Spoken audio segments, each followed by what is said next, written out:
वासियों को अवगत कराना चाहूँगा कि बार बार कई परीक्षाएं आ रही हैं जिसमें सभी अधिकारियों के साथ चर्चा करके जो निर्णय हुए हैं और जो शासन के निर्देश हैं उसके क्रम में जो 4-5 महत्वपूर्ण बिंदु हैं उस पर स्थिति स्पष्ट करना चाहता हूँ। एक जो सबसे अधिक डिमांड आ रही है कि उत्तर प्रदेश के बाहर के लोग जो यहाँ पे रुके हुए हैं उनको बाहर के राज्यों में जाना है। इसके संबंध में एक पोर्टल है जिस पर रजिस्ट्रेशन हो रहा है। राज्य सरकार से हम लोगों ने अनुमति मांगी है। राज्य सरकार से अनुमति प्राप्त होने पर उन सभी लोगों को संबंधित प्रदेशों में भेज दिया जाएगा। इसके अतिरिक्त यदि कोई भी व्यक्ति, कोई टूरिस्ट, कोई सामान्य व्यक्ति, कोई छात्र उत्तर प्रदेश के किसी भी जनपद में अपने वाहन से जाना चाहता है तो उसको अनुमन्यता है वो प्रभारी अधिकारी पास से प्राप्त करके पास उत्तर प्रदेश के किसी भी जनपद में आवश्यकता अनुसार वो जा सकता है। दूसरी परीक्षाएं बहुत आ रही थी शादी विवाह के संबंध में, उसमें ये स्पष्ट है कि एक निश्चित संख्या तक अनुमन्यता है।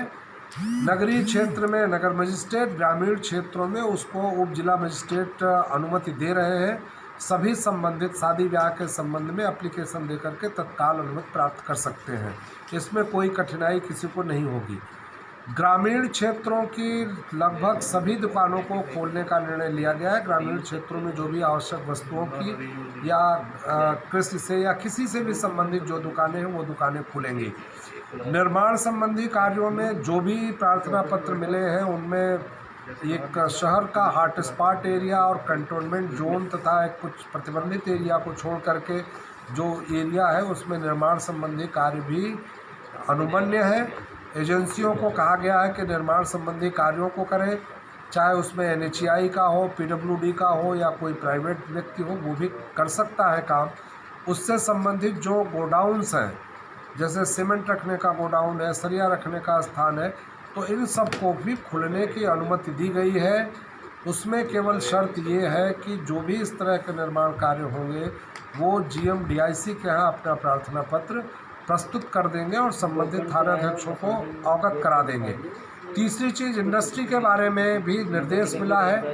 एक स्वघोषणा पत्र है जो भर करके GM DIC को देंगे और उनको चलाने के लिए सशर्त चीज़ें हैं, वो उन शर्तों का पालन करते हुए अपनी इंडस्ट्री को भी चलाएंगे।